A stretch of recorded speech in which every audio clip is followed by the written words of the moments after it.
In the third year of our marriage, I finally witnessed my husband's long-lost love return. His friend couldn't bear to see him suffer. 3 years ago, when you were at your lowest, it was the Chancellor's legitimate daughter who married you against all odds, paving the way for your present success. Now you intend to divorce your wife for a widow? My husband retorted passionately, when Wanqing and I wed.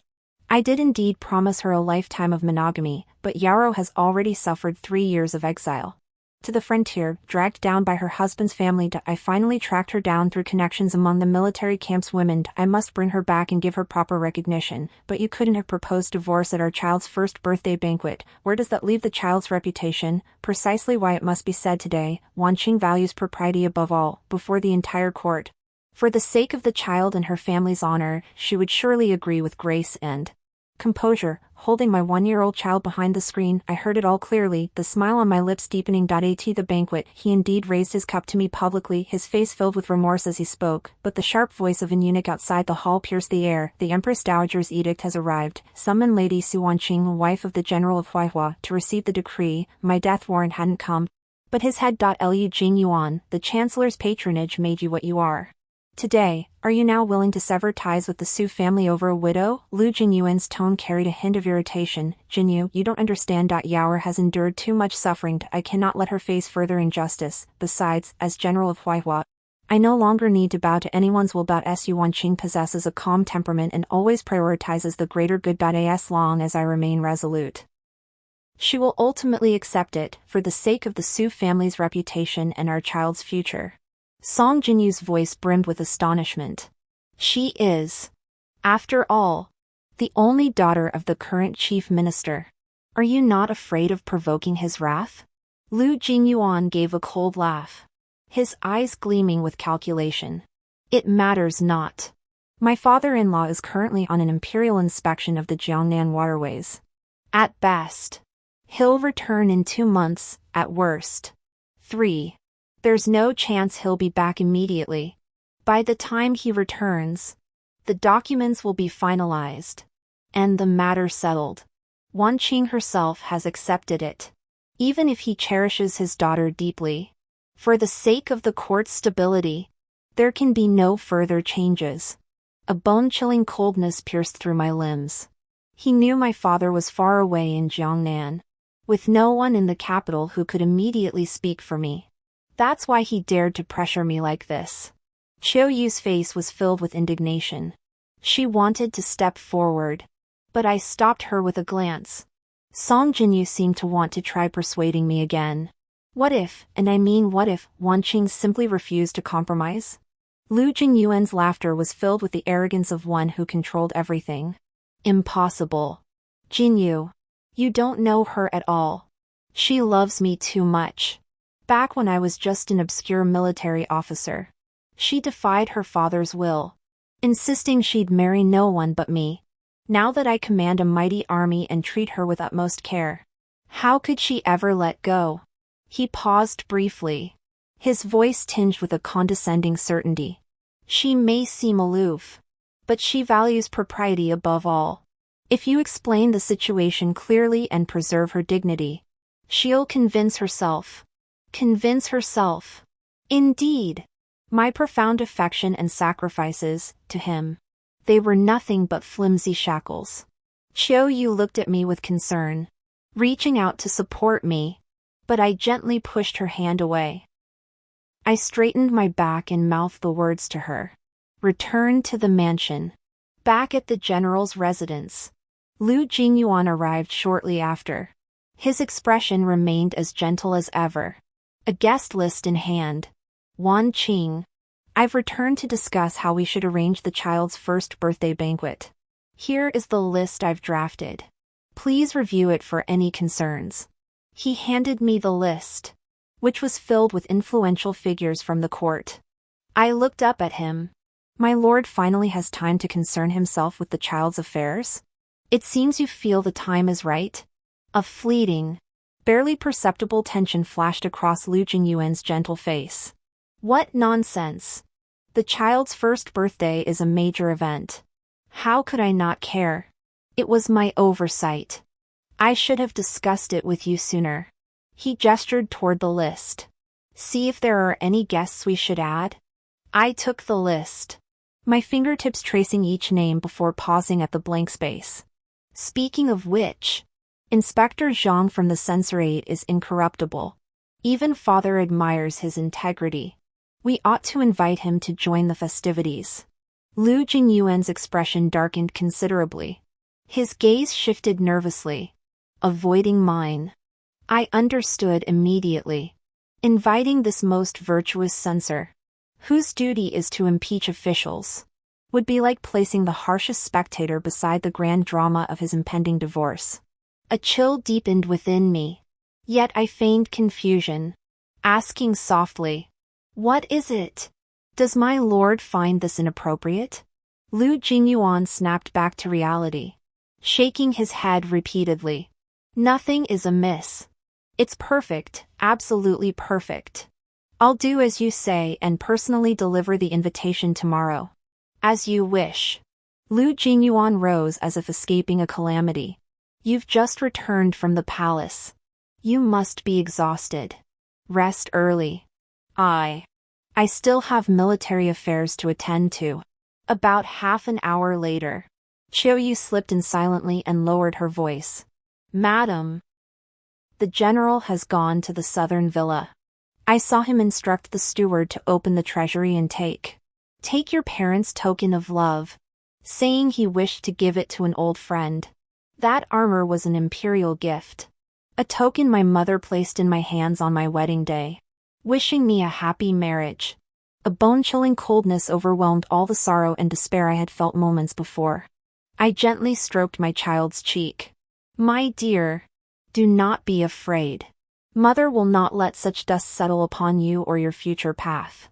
The next day, as I reviewed the estate accounts, Qiuyu entered with a grave expression. "Madam, someone slipped this through the door crack." It was an unsigned letter containing only a folded paper. Unfolding it revealed a pawn ticket bearing the address of a mansion in the eastern part of the city, the very estate my father had placed in my name upon my marriage. Someone pawned my residence? I instantly knew whose handiwork this was. To house that woman, he'd stolen my private property. "Prepare the carriage. We're going to Tongbao pawn shop." Qiuyu paled in shock. "Madam, that place is a den of all sorts of people. Your status is too exalted." "All sorts of people? When a traitor lives within my own walls, what else do I have to fear? I intend to see for myself what sort of old friend is worth General Lu selling off his family's assets to support." Seeing my resolve, Qiuyu could only nod in silent agreement. Tongbao pawn shop was the largest in the capital, with private rooms in the rear courtyard reserved for distinguished guests. From the adjoining room came a delicate, feminine voice. It was Xin Yao. "Look, shopkeeper," she said to the proprietor. "This armor was given to me by Brother Jingyuan. I hear it was personally bestowed by His Majesty. Crafted from pure gold. It must be worth a fortune, right?" The shopkeeper's voice trembled with shock. "Miss Xin, this is an imperial gift. It's priceless and absolutely cannot be pawned." Xin Yao chuckled softly, her tone brimming with smug satisfaction. "Rest assured, shopkeeper. Brother Jingyuan said this is my betrothal gift. He will marry me as his lawful wife in due time. Since this armor belongs to me, I have every right to dispose of it. I'm merely a bit short on funds now and need to exchange it for some silver to tide me over." My heart sank completely.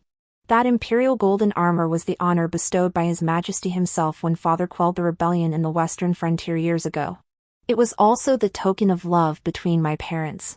He casually bestowed such an honored item upon a woman, promised her the position of primary wife, and allowed her to pawn it for money? Qiuyu trembled with rage, nearly bursting through the door. I gripped her arm tightly. "Don't go. Let her take it." My voice was cold. "The more she takes, the heavier the crime. The more Lu Jingyuan indulges her today, the more he'll regret it later. Let's go to the Supreme Court." By the time we returned to the manor, night had fallen. Lu Jingyuan saw me sitting stiffly in the hall, his face filled with concern. Late Qing. I heard you went out today. Did you find the manner stifling? I set down my teacup, my voice devoid of emotion. Father sent word. I went to the post station to retrieve it. He visibly relaxed, then furrowed his brow again, speaking in a concerned tone. Father-in-law's letter could have been relayed through a servant. You manage the household and care for the children, handling every detail yourself is exhausting. Listen. Leave these trivial matters to the servants from now on. He drew a brocade box from his robe, revealing a jade hairpin within. Look. I saw this in the street today and thought it would suit you. So I bought it. Do you like it? I lifted my eyes, slowly revealing the faintest of smiles. My husband is so thoughtful. But speaking of precious things, it reminds me of something. I recall the golden armor bestowed by His Majesty, hanging in the treasure vault. It represents my parents' blessings for us. On the day of the first birthday banquet, I wish to bring it out and display it in the main hall, so all the guests may see our child. Before I could finish, the smile on Lu Jinyuan's face froze completely. That golden armor. It's an instrument of death, imbued with too much bloodshed. The first birthday banquet is a joyous occasion with many guests. If they saw it, they might feel it brings ill omen. It's best to keep it safely stored away. A bitter laugh echoed in my heart. So he knew of its significance after all?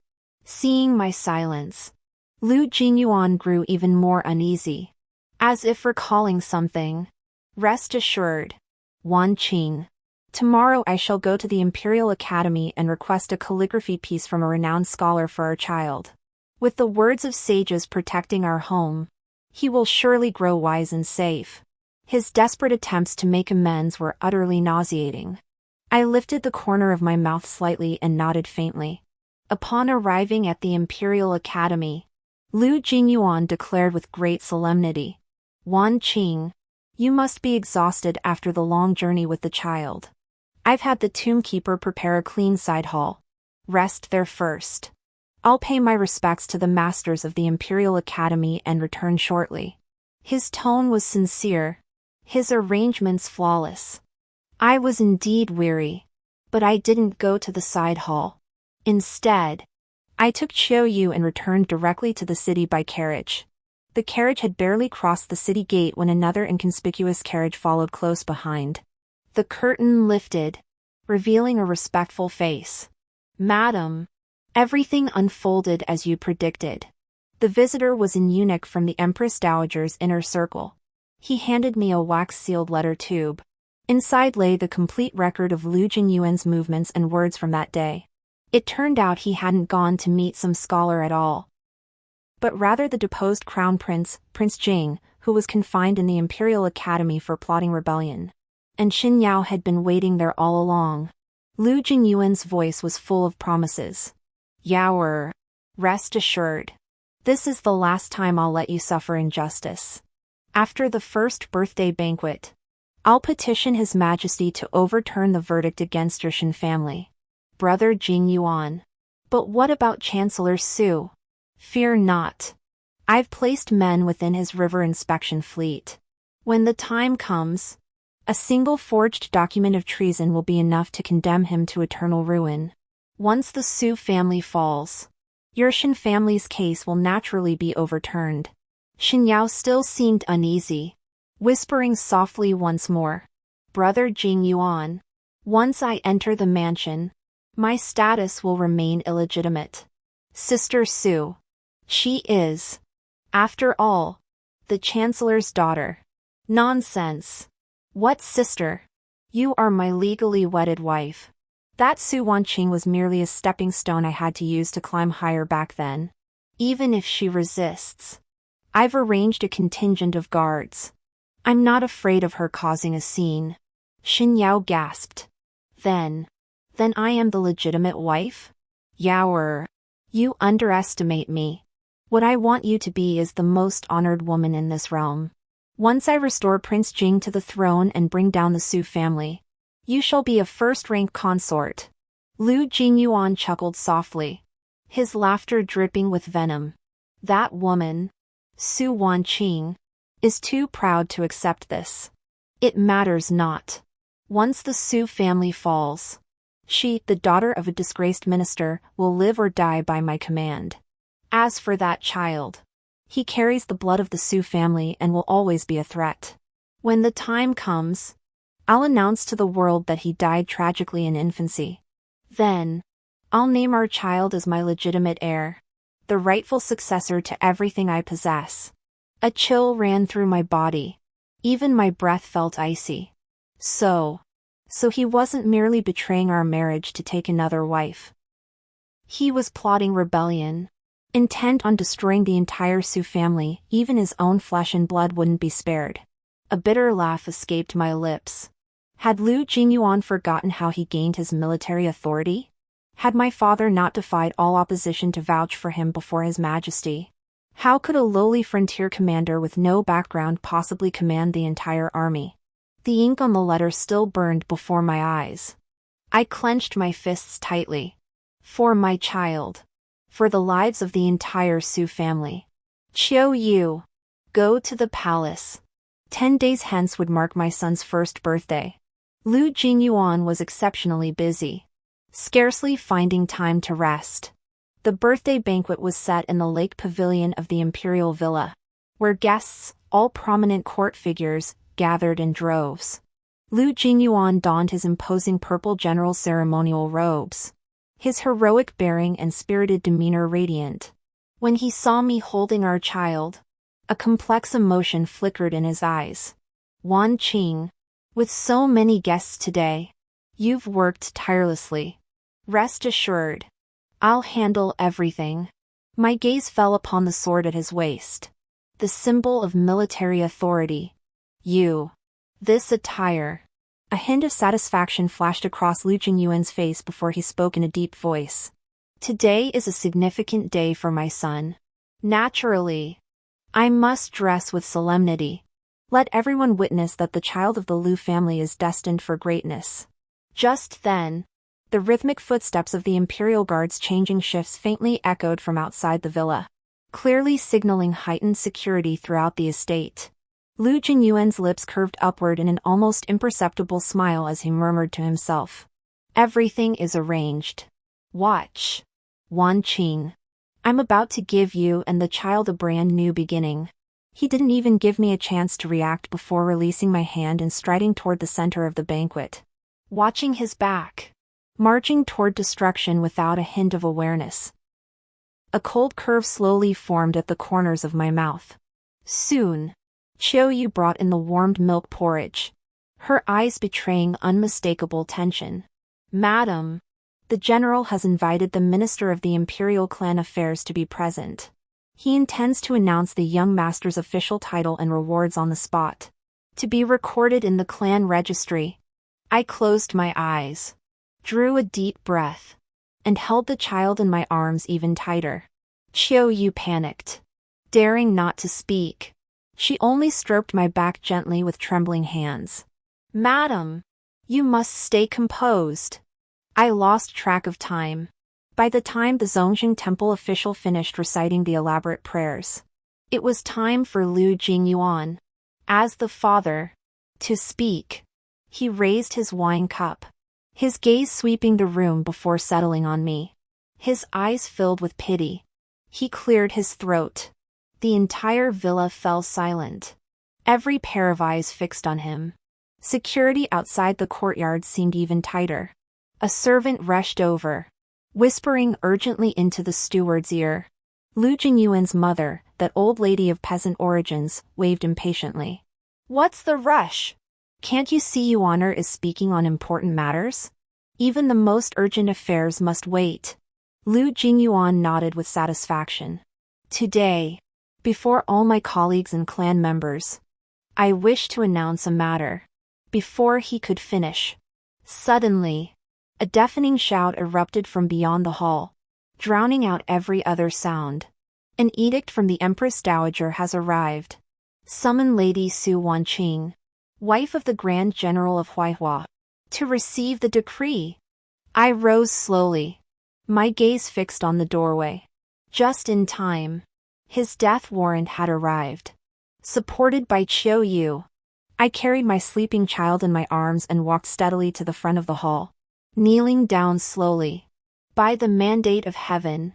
The Empress Dowager decrees. Eunuchly proclaimed the decree aloud. Each word sounding like a death knell striking Lu Jingyuan's heart. Su Wanqing, wife of the general of Huaihua, possesses virtuous character and graceful conduct. She excels in domestic duties, supports her husband with wisdom, and raises her children with skill. She stands as a model for women throughout the realm. She is hereby elevated to the rank of first-class lady of the state, bestowed with the honorific title of Zhini. So decreed. First-rank lady of the state. This title stands independent of her husband's rank, granting her her own title and stipend. Lu Jingyuan's face instantly turned from white to pale, then from pale to iron gray. Just moments ago, he was insinuating my moral failings. Now, before the entire court, the Empress Dowager had bestowed upon me the highest affirmation of virtue, slapping his hypocritical face hard. I bowed my head to express gratitude. My voice calm, your humble servant. Lady Su. Thanks the Empress Dowager for her profound grace. Eunuch Li, however, did not allow me to rise. His tone abruptly turned stern as he continued. Additionally, the Empress Dowager has learned that the golden armor bestowed upon Chancellor Su by the late emperor has been stolen from the general's residence. Stolen! Lu Jinyuan's entire body trembled uncontrollably, cold sweat soaking his back. This artifact is a national treasure, embodying imperial grace. More than that, it is the token of love between Chancellor Su and his wife, holding profound significance. The Empress Dowager is enraged. She has ordered the Ministry of Justice and the Capital Prefecture to conduct a thorough investigation. Within 3 days, the golden armor must be recovered. Otherwise, the entire general's residence will face severe punishment. Lu Jinyuan's mother could no longer contain herself. She sprang to her feet and screamed without thinking, her voice piercing the room. Theft? That was my son's betrothal gift to Yaoer. It's just a piece of armor. The Empress Dowager is meddling too much. Her words sent shockwaves through the assembly. To hand over an imperial treasure, the dowry of his first wife, the supreme honor of his in-laws, as a betrothal gift to a widow? Even colleagues who had previously been friendly with Lu Jingyuan now wore expressions of contempt and disdain. The Inspector Zhang I had invited turned ashen-faced, his brush racing across the paper, clearly recording the scene in its entirety. The timing was perfect. My body swayed, and I cried out in anguish, my golden armor. Then, closing my eyes, I clutched the child and feigned unconsciousness. Chiu Yu and the maidservants immediately rushed to my side with cries of alarm, frantically carrying me away. This allowed me to perfectly evade all subsequent disputes and inquiries. The banquet ended in disarray. Lu Jingyuan, abandoning all decorum, stormed out of the villa like a madman. He had to retrieve the golden armor from Xinyao before the authorities could lay claim to it.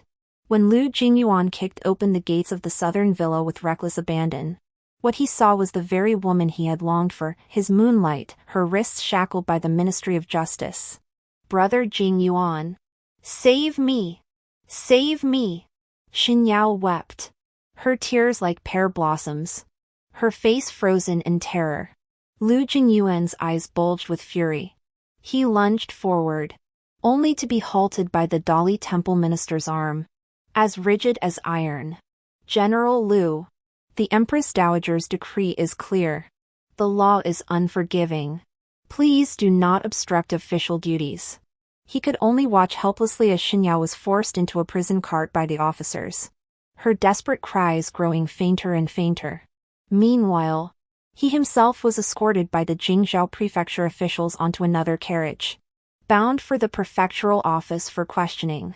Lu Jingyuan was interrogated through the night in the main hall of the Jingzhou prefecture. Regarding the origins of the golden armor, he was utterly unable to defend himself. Every explanation seemed feeble and unconvincing.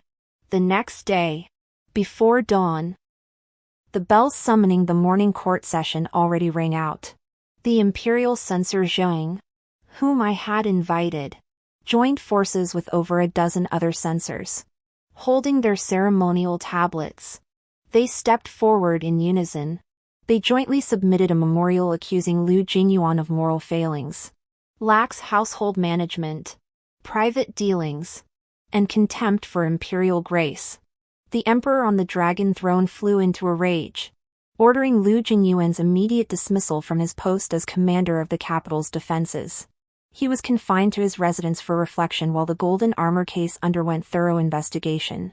The military power he had prided himself on began to slip through his fingers like shifting sand, slipping uncontrollably from his grasp. Lu Jingyuan walked out of the palace gates in a daze. Returning to the cold, empty general's mansion, he rushed like a madman to Wanqing Garden, where I had lived, only to find it completely deserted. Everything I had used, the flowers and plants I had planted with my own hands, even the little wooden rocking horse I had made for the child, all vanished without a trace. Only then did it dawn on him, I hadn't been summoned to the palace. I had left him of my own accord, taking everything that belonged to me with me, leaving him not a shred of hope. He hurried to the Supreme Court, hoping to see his long-lost love, now imprisoned. The news he received, however, plunged him into an icy abyss. To save herself, Xin Yao had confessed everything. She wailed about how Lu Jingyuan had deceived her, how she'd been blinded by his promise of becoming his legitimate wife, and how she'd been forced to pawn my personal possessions. And his mother, that foolish peasant woman, was still pouring fuel on the fire. She stormed to the palace gates, rolling on the ground in a fit of rage. With disheveled hair, she hurled insults at me, a jealous harpy, a poisonous viper, demanding the Empress Dowager hand over this unworthy daughter-in-law.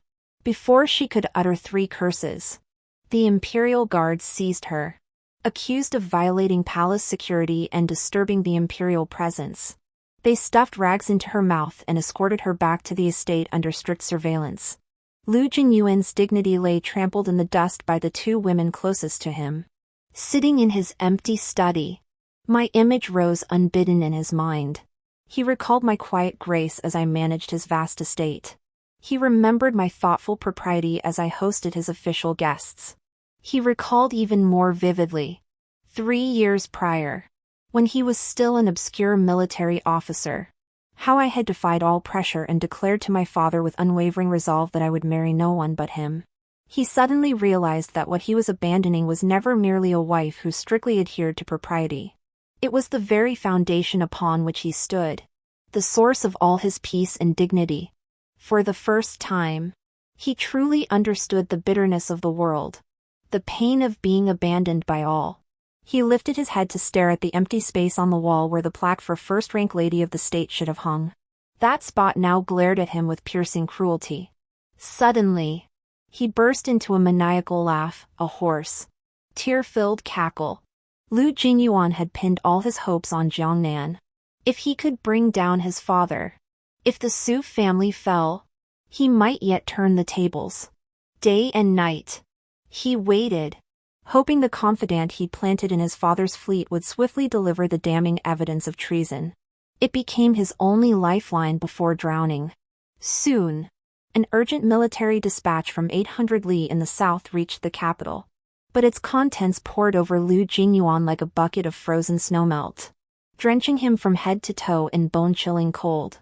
The confidant he'd sent to fabricate the evidence, along with the entire ship, had been captured at the river mouth by the Jiangnan Navy, charged with colluding with Japanese pirates and acting as a spy. The very document he had meticulously prepared to frame my father as a traitor now stood as irrefutable proof of his own collusion with foreign enemies.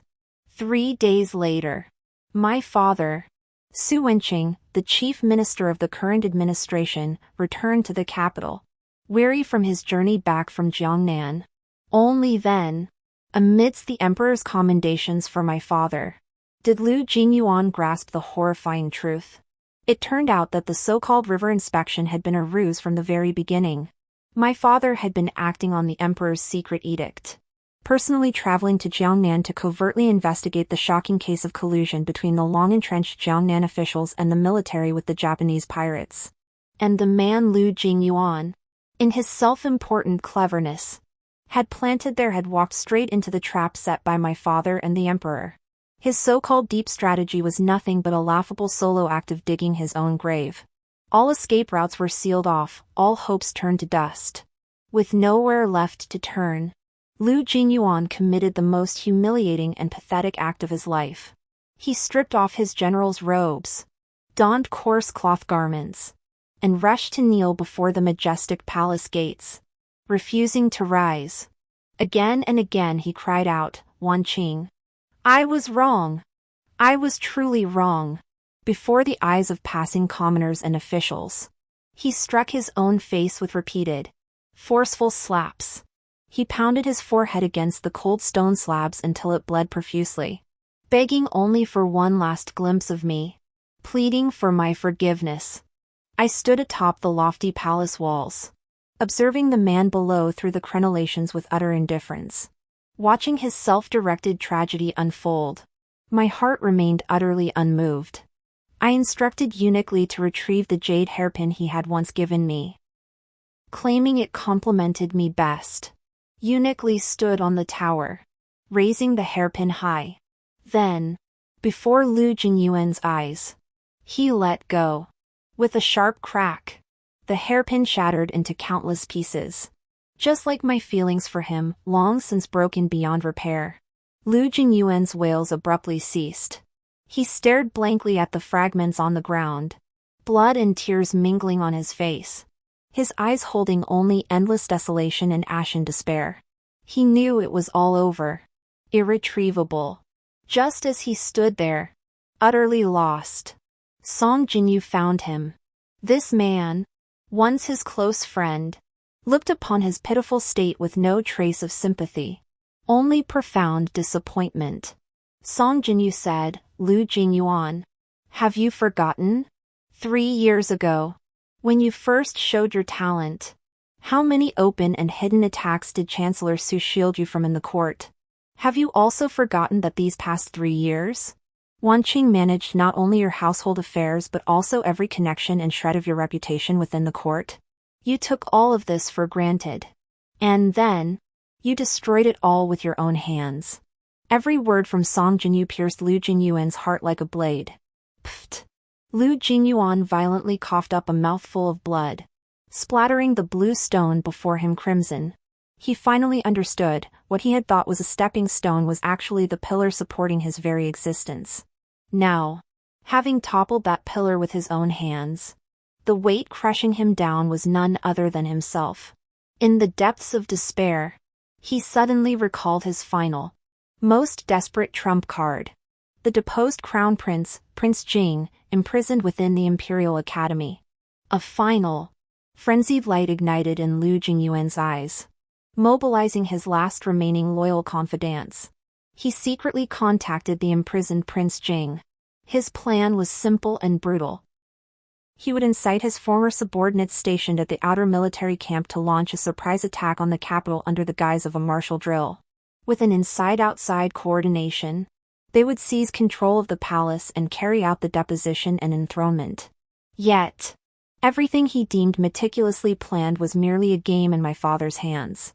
Every letter he sent, every order he issued, was intercepted by my father's agents and delivered intact to the emperor's imperial desk. The confession I retrieved from the Imperial Academy, his conversations with Prince Jing and Xin Yao, became the final, crushing blow against him. On the eve of his planned uprising, my father, wielding the imperial sword personally bestowed by the emperor, led 3,000 imperial guards. They encircled the vast general's mansion, leaving no escape. General Lu Jingyuan of Huaihua, colluding with the deposed crown prince in an attempted rebellion, the evidence is irrefutable. Arrest him. As my father's icy command fell, Liu Jingyuan was pinned to the ground by the fierce imperial guards. The grave charge of treason left him utterly powerless to resist. On the way out of the mansion, he saw me. Like a caged beast gone mad, he thrashed and screamed frantically, "Su Wanqing! You plotted against me! How heartless you are! You venomous woman!" I watched him calmly, my voice quiet yet each word cutting deep. Heartless? Compared to you, who sought to destroy my entire Su family. Sparing not even your own flesh and blood, what do my schemes amount to? My gaze swept over his face, twisted with rage. As I continued, "Liu Jingyuan, you once said I valued propriety above all and would convince myself. You were right. I did convince myself. I convinced myself that for my child, for the entire Su family, you, this utterly depraved monster, must receive the punishment you deserve. Neither the law of the land nor the rules of our house will spare you." With that, I snatched a piece of paper from Qiuyu's hand and flung it onto his face. It was Xin Yao's signed confession. It detailed how he promised her the rank of first consort, how he plotted to destroy the Su family, and how he vowed to make the child I carried for 10 months die in the womb to clear the way for their future legitimate heir. Liu Jingyuan finally understood. He had not merely betrayed our marriage, but utterly extinguished his humanity. In my eyes, he had long been no better than a beast. In the Golden Hall, Liu Jingyuan had no defense. He abandoned all struggle, merely banging his head relentlessly against the cold, hard gold bricks, producing a dull thud. He no longer pleaded for himself, only hoarsely, repeatedly cried out, "This guilty subject knows his crimes. This guilty subject deserves 10,000 deaths. I only beg your majesty's mercy, to spare my wife and child. They are innocent." The emperor on the dragon throne let out a cold, mocking laugh. "Now, you still wish to play the role of the devoted husband before me? The first-ranked lady of the state and her child, the Empress Dowager, and I shall protect them. You need not trouble yourself. You, however, should focus on yourself. On the road to the underworld, how will you account for the loyal ministers you framed? Drag him away." Liu Jingyuan was imprisoned in the darkest, dampest depths of the imperial dungeon. Ironically, his cellmate was none other than Xin Yao, the woman he had once cherished above all else. Their vows of eternal devotion had now twisted into the most venomous curses. "Liu Jingyuan, you deceitful monster. You ruined my entire life. Even as a ghost, I'll haunt you forever." Xin Yao screamed through the bars, her voice hoarse and filled with unbearable vitriol. Liu Jingyuan, eyes bloodshot, roared like a cornered beast, blaming her, this harbinger of disaster, for reducing his family to ruin. Former lovers now became mortal enemies locked in a bitter, endless feud. Staging a farce of dogs fighting among themselves, his mother, upon hearing her son had been sentenced for treason and was to be executed, had completely lost her mind. This time, she recklessly charged into the procession of the chancellor's residence. My father could tolerate no more. He immediately ordered her flogged 20 times for the crime of disturbing a high-ranking court official, then forcibly confined her to the Jingxi nunnery outside the city. She was barred from ever leaving the Liu family. Thus, was utterly destroyed. In the final act of the treason case, the deposed Crown Prince Jing was granted a 3-foot-long white silk sash by the emperor to take his own life within the Imperial Academy. All officials connected to Prince Jing and Liu Jingyuan were uprooted, purging the court of their influence. In the gloomy dungeon, Liu Jingyuan no longer roared. Day after day, he descended into silence, drowning in endless regret as memories flooded his mind. All he could recall was me, the night of our wedding, my lowered gaze as I mended his old clothes by candlelight, the protective amulets embroidered with wishes for his safety, slipped silently into his embrace each time he led his troops into battle, his triumphant returns, when I stood at the door, personally offering him a cup of steaming tea to ward off the cold. Only now did he painfully realize he had long been unable to live without me.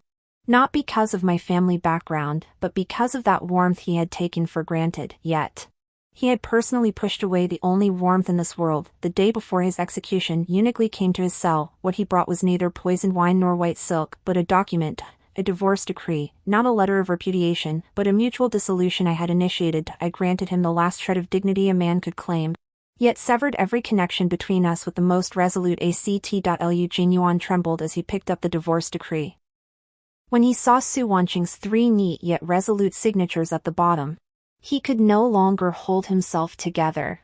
This man who once bled on the battlefield without shedding tears finally broke down like a lost child, sobbing hoarsely and desperately. He had lost. Lost utterly. Lost everything. On the day of his execution, the prison cart rolled slowly down Suzaku Avenue, the capital's most bustling street. From the highest tea house along the street, I held Nianin close, watching calmly through the window as the gaunt, disheveled man below passed by. Our gazes met in the air for a single instant. His eyes held endless pleading, regret, and despair. In mine, only a frozen lake lay, utterly still. Nianin cooed and babbled in my arms, unaware that the man below, about to face death, was the father who had given him life. I gently reached out and covered his eyes. Be good, Nianin. We won't watch. I turned away, cradling him, and stepped back from the window. From that day forward, Lu Jinyuan had no connection whatsoever to us. Mother and child. The emperor's edict swiftly reached the chancellor's residence. Lu Jinyuan was guilty of treason, his crime extending to his entire clan. Yet the edict also contained a special decree. Lady Su Wanqing, first-rank lady of the state, and her son were granted a special pardon. In recognition of her profound sense of duty and her service to the nation, she was permitted to divorce him and restore her Su surname. Her son was to be enrolled in the Su family genealogy, renamed Su Nianin, and registered under my father's name. 3 days later, Lu Jinyuan was beheaded at the Meridian Gate. When the news reached me in the Buddhist hall, hearing Chiu Yu's report brought me no satisfaction. Only a weary sense of closure and release settled over me. That unbearable past had finally drawn a bloody conclusion. Father and mother gently embraced me. Father's hands, weathered by countless storms, now softly stroked my back. His voice was deep. Wanqing, it's all over now. Mother's eyes brimmed with tears. From now on, the Su family will be your and Nianin's strongest support. No one will dare bully you two again. This rediscovered familial bond became my most precious solace amidst the catastrophe. One day, Song Jinyu came to visit, bearing a congratulatory gift for Nianin and me as we began our new life. Watching Nianin wobble around the courtyard learning to walk, his eyes held genuine warmth. Before leaving, he lingered at the door for a long while, finally confessing something to me. That anonymous letter containing the mortgage deed for the eastern estate, he had sent it. I stared at him in surprise. Song Jinyu's face twisted into a bitter smile. I couldn't dissuade him, watching him slide step by step into the abyss. I was powerless. The only thing I could do was warn you this way, so you might guard against it. I knew he had wronged you, and I simply couldn't bear to watch you remain in the dark, only to meet such a fate.